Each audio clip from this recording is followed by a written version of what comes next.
Welcome to this webinar entitled Setting Corporate Targets of Climate Action, which is part of the activities for the upcoming online Master in Sustainability Management, starting this September. This is an innovative master program designed for professionals, but we will return to this topic in the second part of the webinar. For now, let me introduce today's guests, who are Marco Swan, Financial Institution Engagement Manager, Impact Department at the Science Based Targets Initiative. And here, Steve Kennedy, Associate Professor, researching business sustainability at RSM, also involved in online master, and Scientific Director of the Center for Eco Transformation.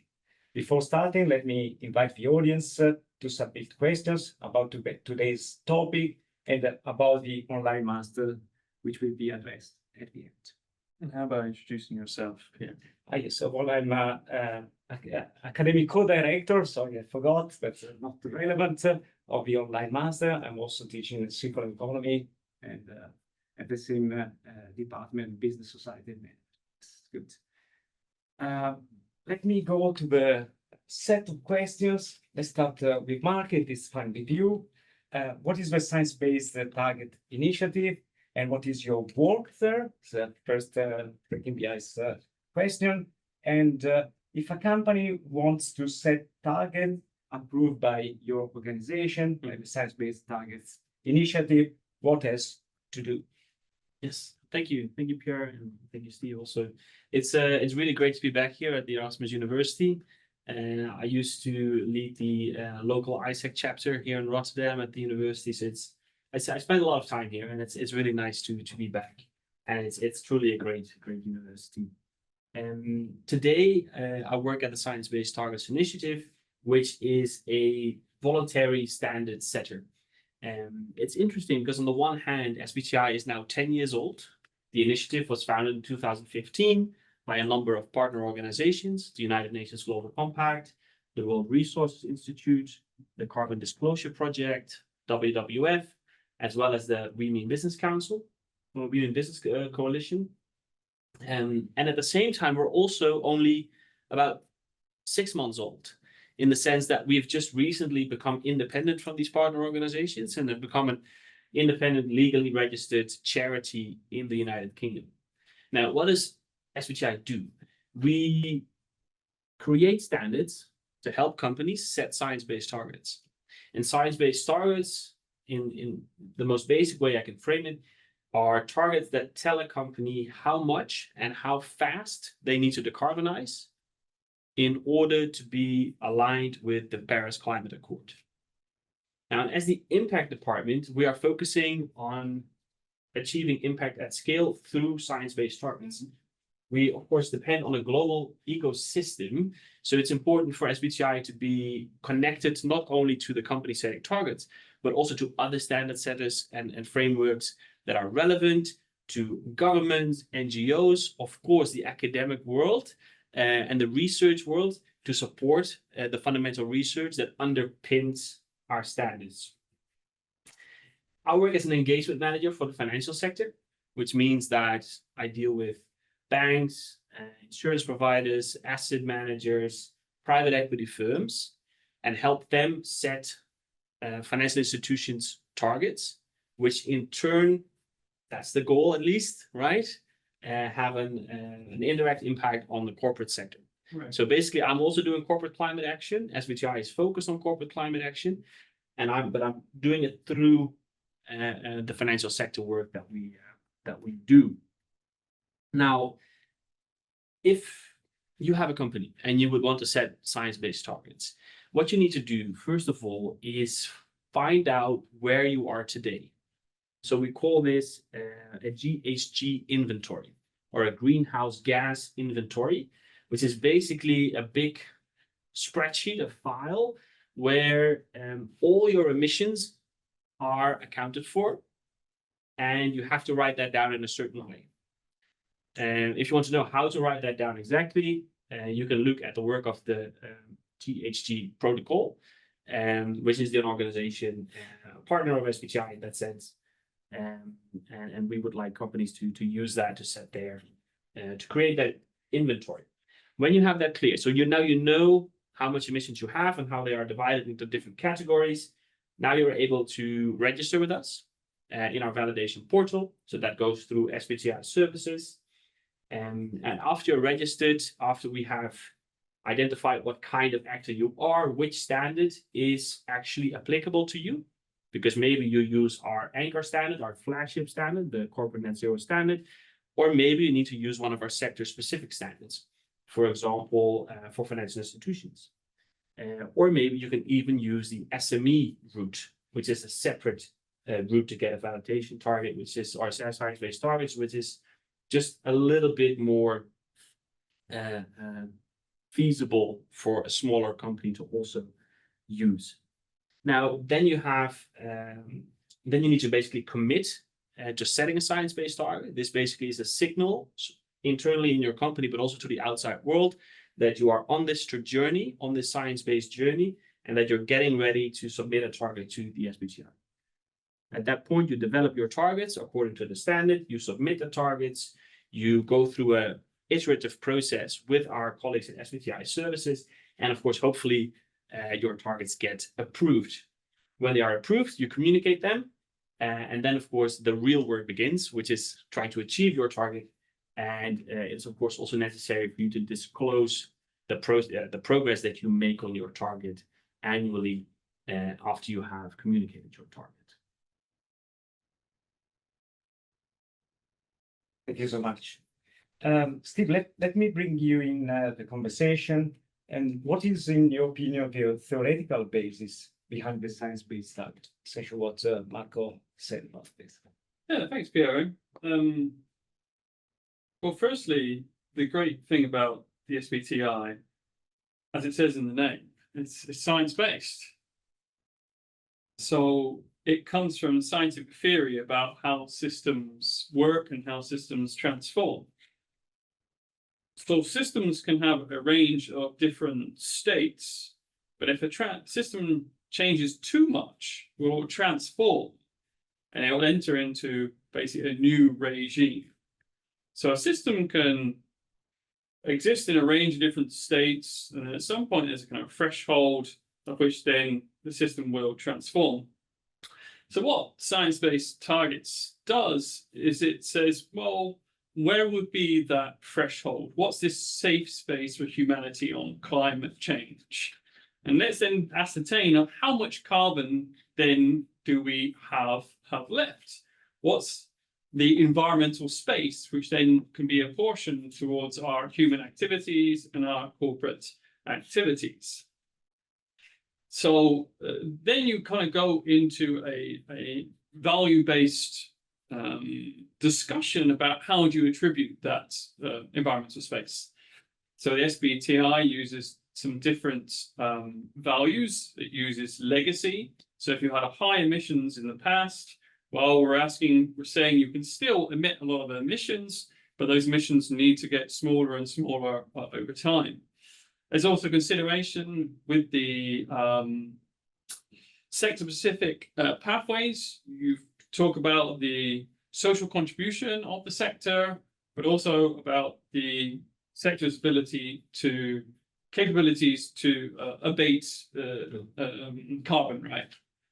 So there's some different values that you kind of put on that, saying, hey, this is how much carbon budget you should be allowed to emit.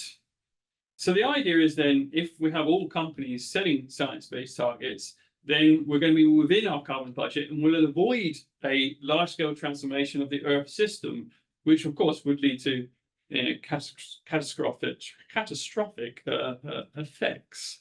So this is very different from other ways of target setting. So in the past, a company would set its own carbon target and say, oh, I want to reduce my emissions by 1% a year. Mm. Or they say 2% a year. But what does that mean? Basically, it was meaningless, right? Because if you look at what we need to be towards something around 1.5 degrees, we need reductions of about 7.5% a year. That's a drop in emissions of the size of the EU per year. So if the companies are just setting their own targets and saying, oh, we're going to drop by 1% or 2%, well, that's not going to get where we need to go. And that's the great thing then about like the SBTI is it helps companies to say, well, this is what your target should be to get us where we need to go. Yep. So it's very much theoretical based, it's very much science based, and that's the beauty of the SBTI. That's amazing. Something to add on this, or? Well, I mean, first, thank you for that wonderful explanation. And let me just say that yes, if every company in the world and every financial institution would set science-based targets and actually be on track to achieve those targets, right? That would be an amazing feature. Absolutely. And I think it will get us very, very close, if not get us to achieving the Paris Climate Accord. However, of course, the private sector is not the only actor in this space, and it is fundamental that, for example, also governments keep up with regards to legislation and regulation with the front runners in the private sector when it comes to climate action, because otherwise there is a risk that actually governments become basically a brake on corporate climate action, which is something we want to avoid. And what we hope is by having these companies publicly committing, publicly getting validated, that it gives a strong signal to policymakers, but also to politicians, that this is the way where companies want to go, and that this is the way of the future. Yeah, absolutely, and that's where the governments should be trying to make sure that these companies are the winners and not the losers here. And governmental policy, regulation, legislation, etc., is an important part of that equation to make sure we have that business case for sustainability, and they can pursue these ambitious goals, which they would set under SBTI. Exactly. Thank you. We already touched one of the topic I want to ask you about, the targets, performance and improvement. Marco, is the science-based target initiative achieving results and making a difference in these terms? Yeah, definitely. Just to give an example, this last quarter, 2020-25 Q1, has been our most successful quarter when it comes to validating corporate near-term targets. Right. So in a world where sometimes it seems like progress is getting reversed, or that there is a backlash, and in parts of the world this is true, in parts of the world there is a backlash, but if you look at the global situation and if you look at the total numbers, it is still growing. More and more companies are moving towards a credible climate transition plan. More and more companies are setting these targets. We saw in the United States last year 60% growth in corporate validated targets. If you compare this to the European Union, to Europe, it was 66%. So almost the same, even though the narrative in these countries is quite different, right? And then I'm not even starting to talk about Asia, which is our biggest driver of growth. We're really seeing that Asia are starting to pick up and drive global climate action. Japan is actually the country with the most validated science-based targets, something most people don't know. And of course, it's not only about the number of companies, it's also about the amount of market penetration. Since Q3 2024, we have more than 30% of the Forbes 2000 covered with science-based targets. Yeah. Right. Yeah, it's becoming the norm. It's getting institutionalized, isn't it? And then it becomes expected. So, for instance, if you're doing a sustainable finance deal based on ESG metrics, then you can start to expect or require that company then to have an SBTI target on climate change, and then later on, of course, hopefully we'll start getting science-based targets for all the other environmental issues as well. True. No, absolutely. What we're seeing is also that that first generation of climate ambassadors, so to say, right? So that the first companies that worked with us from 2015 to 2020, setting science-based targets, becoming the first companies that used our corporate net zero standard when it came out in 2021.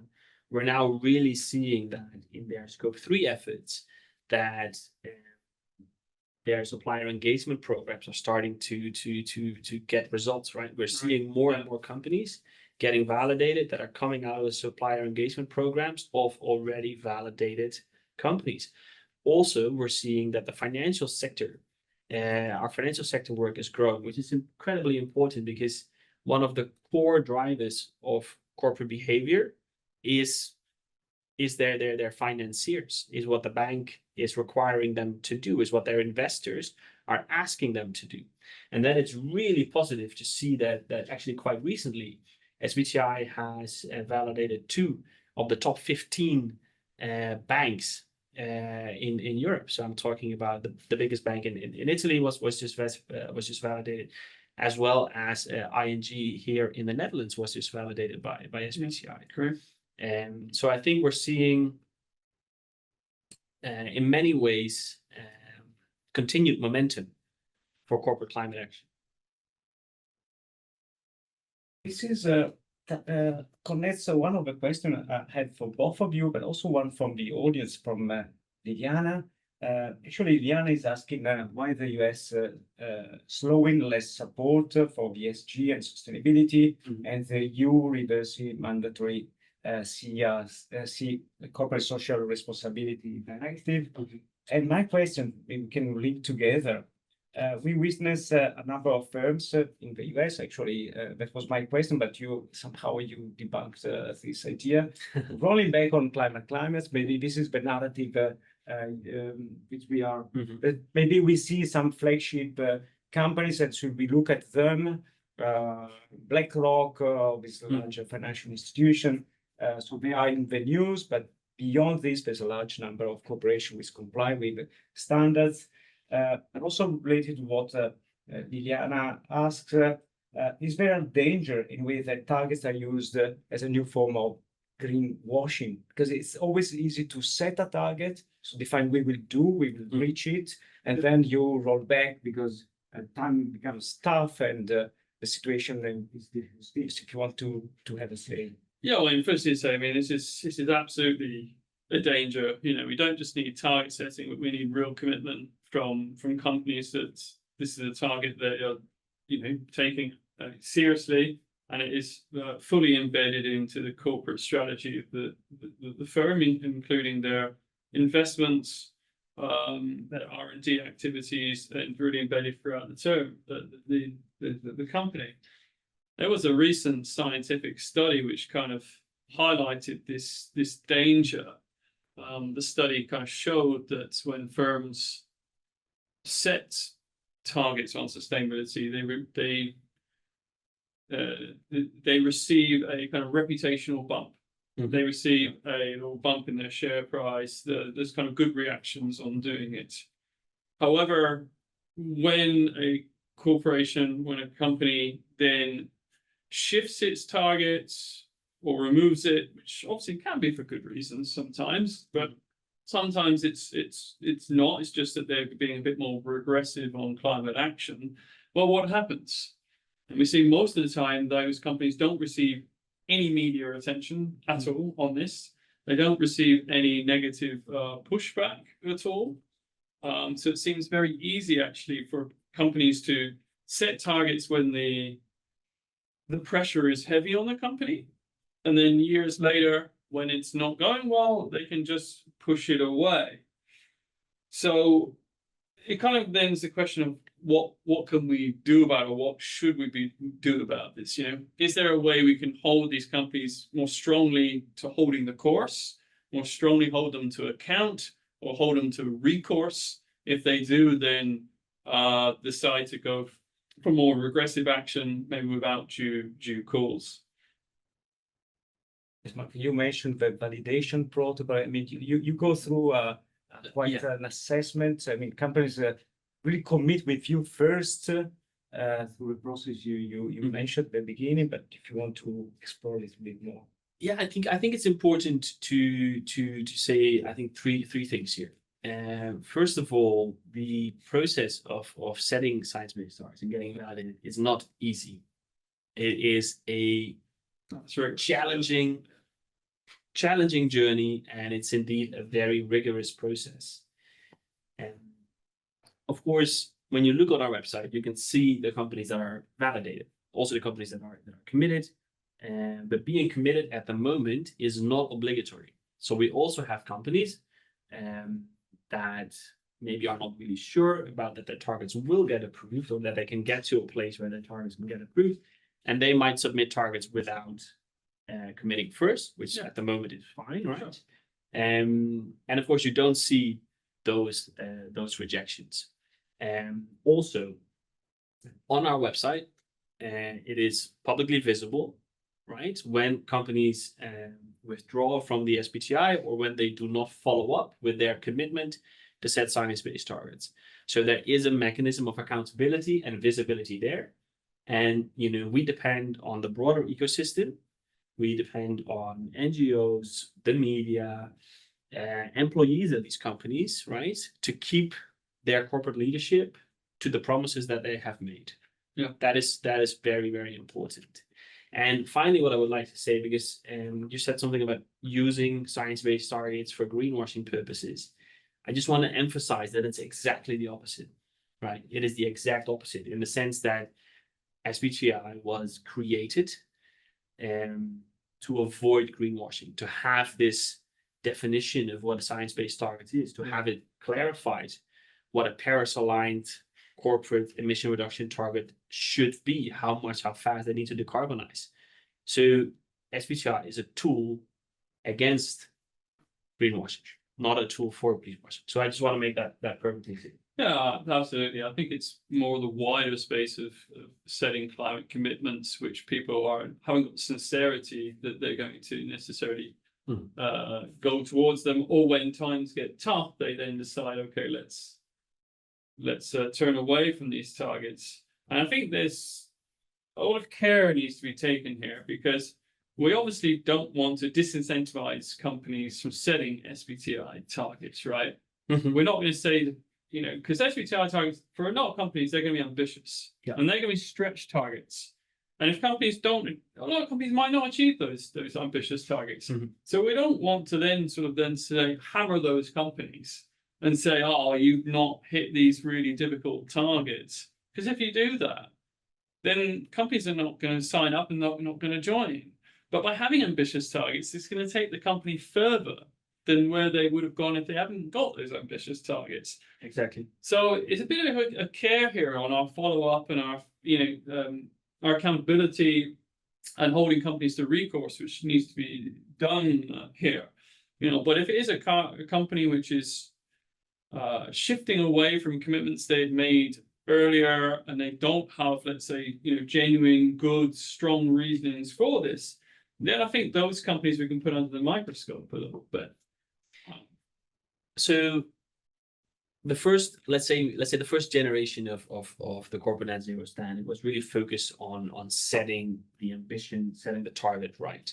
And the second edition, as people can also see in the draft, which is currently out, which is currently on the consultation, kind of introduces a system of assessing progress and recomputing alongside the journey. And I think that is essential. It's also something that companies have provided us, and the whole market actually has given us feedback on introducing such an element, and that's what we're now doing in the new the second version of the corporate net zero standard. And I just want to emphasize that that's an important part of my job, is also to kind of go out and collect market insight and bring it to the authors of our standard, so they hear this feedback and they know this feedback. Yeah, thanks. This connects to one question I had, and also one for the audience from Iris or Paris, I don't know. So you mentioned that there's this pooling effect for that as a benefit for a company to engage, to commit, and then also this assessing progresses towards the targets. But in general, can you summarize what are the benefits for the company? And Alice asked, what are the main arguments for a company to join science-based target initiative, particularly when the pressure to set targets is not extremely high, as it seems nowadays? Well, well, let me answer that in two ways. First of all, based on the data that we have on this, right? So when a company submits targets or commits to setting a target, we ask them what is the reason that you're doing this, basically. And one of the main answers that is given is we want to show climate leadership in our sector, which is great, right? But okay. But what tells us a lot more is the second and the third reason, which is we're receiving requests from our customer to do this, right? If you want us to keep buying your products, you need to be on this journey, as well as from investors. So there's again the role of the financial sector in driving corporate targets. Now, that's more on like an aggregate level. Let's zoom in a little bit on how does this go for an individual company. I think just as you have, as a human being, very different people are motivated by different things. You also have companies that are motivated by different reasons, right? So we have companies that are moving in this direction because their leadership is truly like idealistically, they want to move in this direction. You have companies that are really looking at this with a growth opportunity, a commercial opportunity mindset. They think, if we move in this direction, we can increase our revenue and our profits on the journey to this new net zero economy. We have companies that are taking more of a risk perspective, right? We see a risk of losing customers, losing maybe finance, maybe even being confronted with legal action. Or we see a risk that the new generation, Gen Z or others, that they are not interested in joining our companies if we don't have a credible sustainability policy, right? So this is more the risk perspective. And then I also know from personal experience and from my job at the United Nations Global Compact that positive peer pressure is also an important element, right? If I'm talking to the CEOs of the Dutch transport sector, and there's a conversation, for example, with some major figures globally. It could be the former CEO from Unilever, Paul Pullman. We used to do some CEO breakfast with him, and we invite these companies in, but we say, you can only join this conversation and this press moment if you have a commitment or a validated target. We can see that has an effect on the companies that feel left out, on the CEOs that feel left out. So positive peer pressure is another element of how companies can be influenced. And in the end, it's also the next generation, which is part of this program, which is of course what the university is all about, is making sure that the next generation does an even better job than the current generation of sustainable leaders. Yeah, I'll build on what you said, just to highlight two parts of what you said there. One is about the job of SBTI for signaling, both externally to external stakeholders about who you are, where you're going as a company.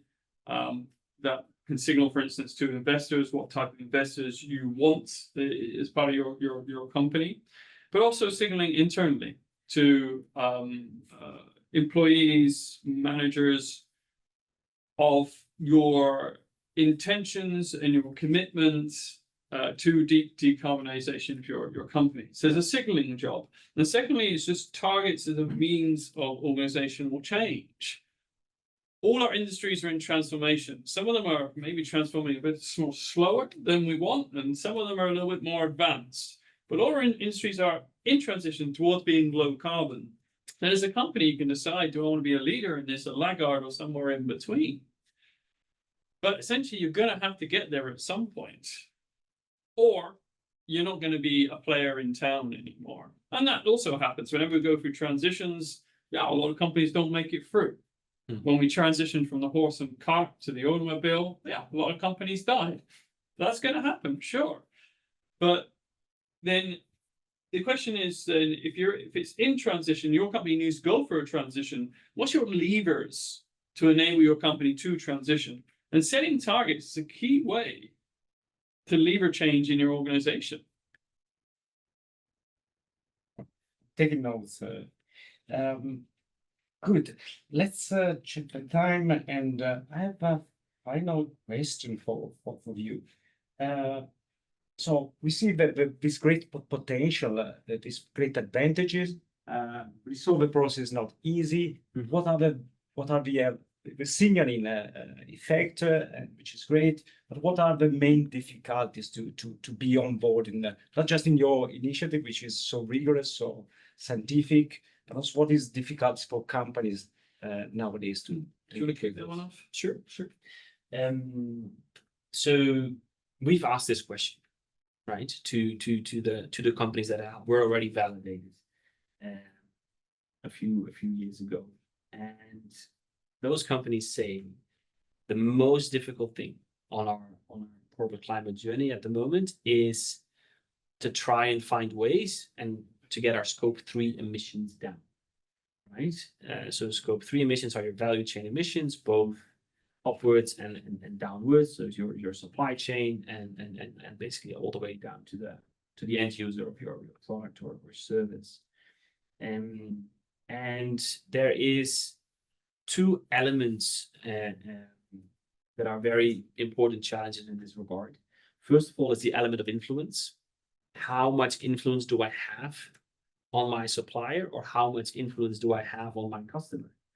Now, this can be very different depending on the kind of relation, depending on the sector, depending on, are you dealing with a more, let's say, competitive sphere where it's easy to switch, where you might have more pressure, or are you really stuck with this one partner in your supply chain, in your value chain, and you can't live without them, but they can live without you. And then how much influence do you have, right, to get them to reduce their emissions? Because if they don't, then you're not going to achieve your scope 3 targets. So that is one element. And the second element, which is challenging when it comes to, and there's more, but let me just stay with these two. The second element that I would like to name is the data challenge. Yeah, right. So it is quite challenging to have accurate scope 3 data, and then to be able to use that data to effectively select where in your supply chain you have to focus on first in order to reach your targets.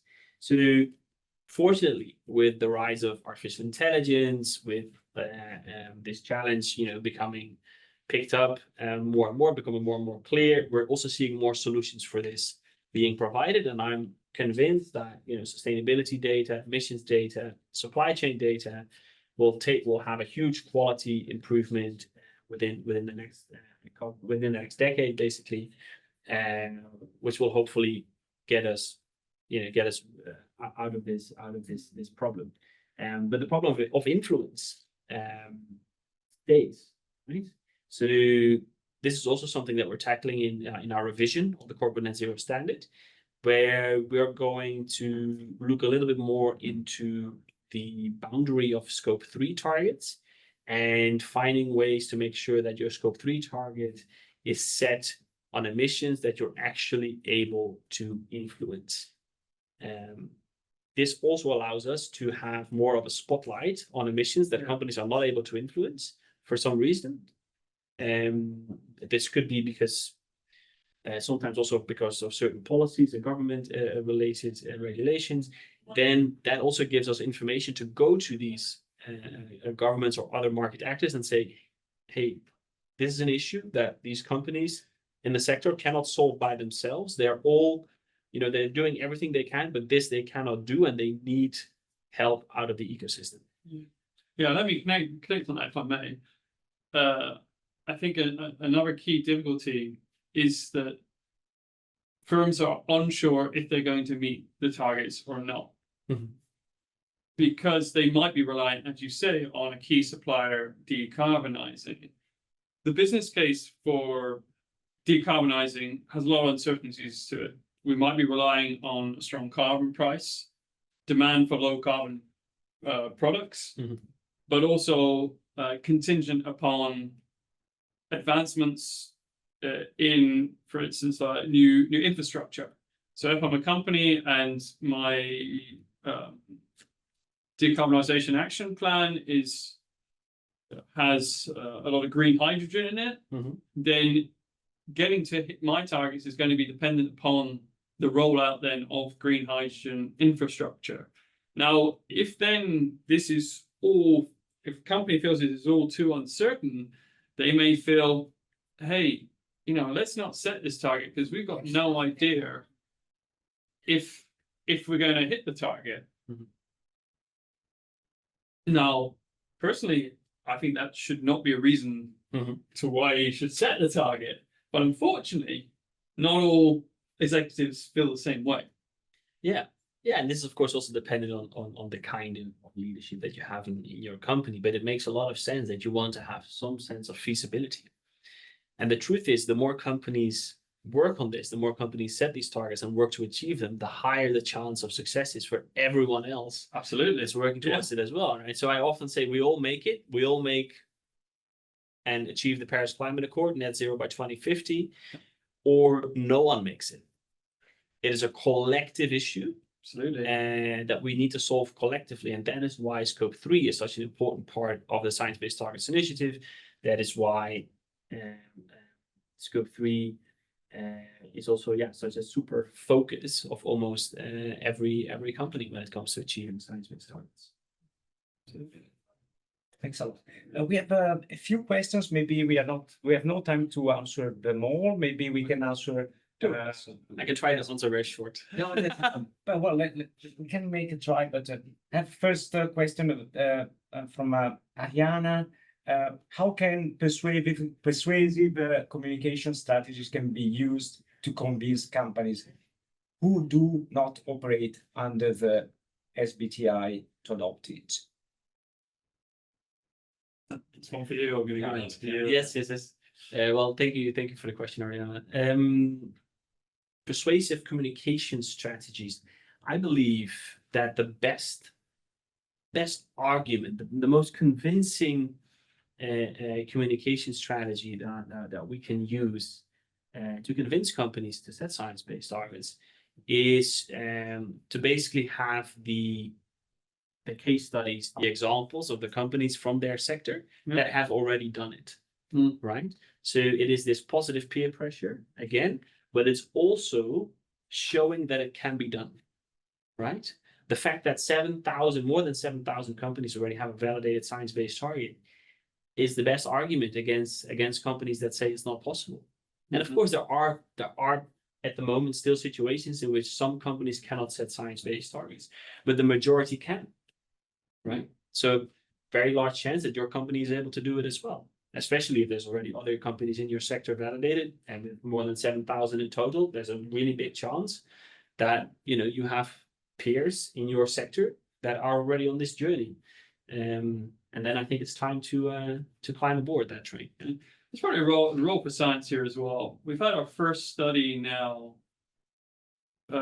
which was comparing companies which set SBTI targets to comparable companies without SBTI targets. And this study showed that the companies who set the SBTI targets had greater reductions in greenhouse gas emissions than the ones who didn't set SBTI targets. Okay, that's not necessarily saying the causation was SBTI. It could be that these are very advanced companies anyway and want to join SBTI. But at least it's kind of showing that SBTI is actually doing what we want it to be doing. The intention of, okay, let's try to get these companies going faster, accelerate their activities. That seems to be the case. There can also be, more academic studies which need to be done here about, we can look at, say, the financial performance of those companies, how they're doing vis-a-vis the marketplace. Are they outperforming the marketplace, or at least is it SBTI targets not harming their bottom line? So I think there's a role for academia and science here to kind of actually try and provide some hard evidence absolutely to these things. Yeah.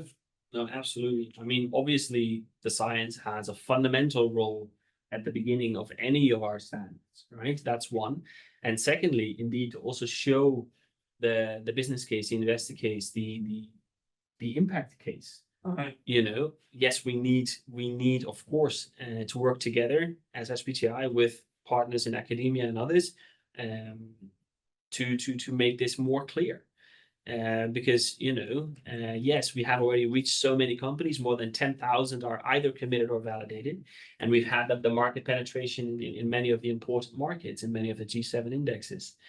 But, now comes the more difficult part, the companies that have not already in the past 10 years committed to go on this journey. How are we going to convince them? And for that, indeed, some strong impact evidence and research is necessary. And I can say, here on this webinar that SBTI is very open to working together with people in academia and research to create this impact evidence and research. So if that's you, then feel free to reach out.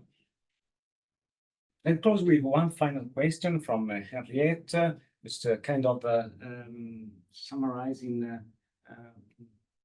what we said. So what can distinguish a successful SDBI case implementation from a not successful? Because you also have a not successful case, which also, as you said, is not only a method to hit the target, but also the journey you commit to it. Well, also you have companies which try to get validated and go through that process and don't get there. For instance, Mark, you mentioned about getting data.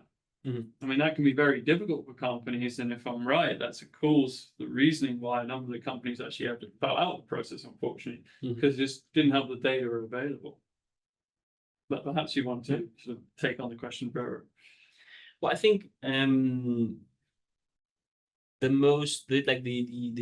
best way to find the companies that have been very successfully basically implementing and working towards their science-based target are the ones that are now kind of getting revalidated, right? So some of the companies, for example, that had their targets in 2018, 2019, 2020, it is now turned for them after 5 years to go through the recalculation process. And I think comparing their first target to their recalculated target, looking at their sustainability reports, you'll probably find the best examples that are currently out there with the data, right? And not just the communication around it, but with the actual targets, with the actual data. That are the champions that we need to spotlight in their respective sectors. I think we can stop here because I also want to do some advertisement for our online master. I would like to thank you very much for your helpful intervention. This is also give an idea, flavor of what we would like to have our guests in our online master. Competent people, professionals like you, who can really illuminate on such a difficult but relevant topic. And also, thank you, Steve, who are involved in the online master. So I will have a question for you, maybe. Let me say that we launched this online master on sustainability management. It's something innovative, something very new. Applications are open. We started doing interviews. We are having excellent candidates. So this is very important for us to create a cohort of diverse but engaged people. So this is a master for, so I forgot to remind, it's for professionals. So it's people who are working. So it's designed to have a pace that is compatible for a working life. So it's balancing working life, but these people are all already involved. I mean, at least the candidates we've seen already involved in sustainability and want to upgrade or to refresh their knowledge, or their people simply who wants to change their career path. So it's very interesting. So, but we want to create this cohort of diverse people to engage them, because this is not an online master in which you just watch a video or you read stuff, but you participate. We have group works. We have many different activities. Steve will start the course. You already prepare your part of the recordings. You structure the interaction. So it's really really amazing. Let me say that climate change is something that touches all the courses. We have 6 courses, main courses distributed in 3 semesters. And let me say, which are business system change. You start with this. I mean, not the most important, but it's the one that prepares the terrain. Well, I would say it was the most important, because at the end of the day, sustainability is all about understanding what type of system do you want to live in? What kind of systems behavior do you want to have? And then it's about getting there. So that's why we start with this course. When we are implementing sustainability strategies, but Lena Moira, corporate governance, sustainability, Emilio Marti is doing that. Then we have something very important about ethics and responsible leadership with Marge van Dijk and Muriel Captain. And then we have two tackling issues. One is the social one, which is carried by Corinna Frey, and final one is another important topic, not because it's mine. No, it's the one wrapping up. I mean, it's both Corinna and I. We wrap up from her from social perspective, Corinna, and environmental perspective is my one. So I will try to reconnect a few issues from the environmental side, as Corinna will do on the social side. Climate change is so important because the issues I analyzed among the main is sustainability, biodiversity loss, it's freshwater scarcity, habitat destruction, overexploitation of resources, waste and pollution, and climate change, which connects and is also connected by all the other issues. So, and targets is a way to not only to reduce emissions, but only to move, to create a path towards sustainability.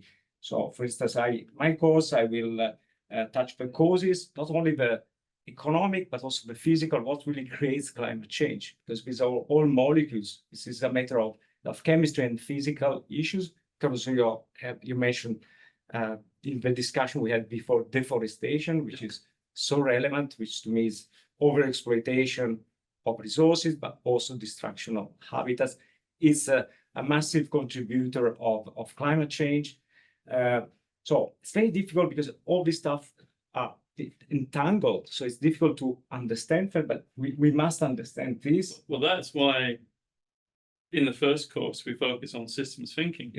Exactly. Because systems thinking enables you to get a hold of the complexity, to get a hold of the interconnections within a system, to get a hold of actually how do systems behave, why do sustainability problems exist and persist, and can we think about what kind of tools there are to actually help us to generate that understanding and start to then on that basis, how do we intervene?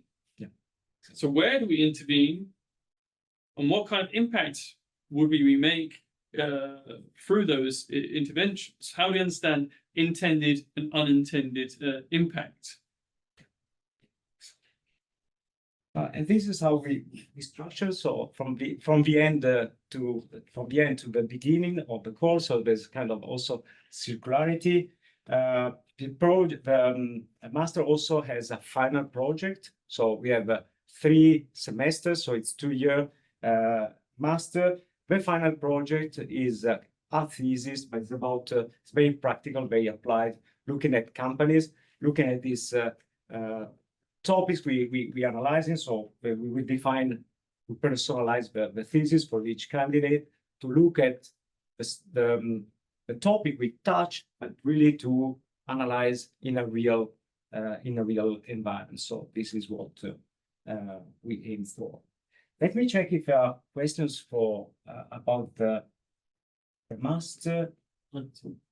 It really sounds amazing, and you know, I'm starting to doubt if I should maybe join as well. Well, you're very welcome. You're very welcome to also join us for conversations on the masters. We certainly will be having a number of people from industry come and join us with present discussions on the program, won't we? So yeah, be delighted to have you back. Amazing. Yeah, I invite the listeners to write their emails if they want to be contacted for the online masters, also for having replies for the questions they asked. So it was amazing conversation, and I'm very honored to be here. Thank you so much. Thank you so much. Thank you. Thank you, everyone.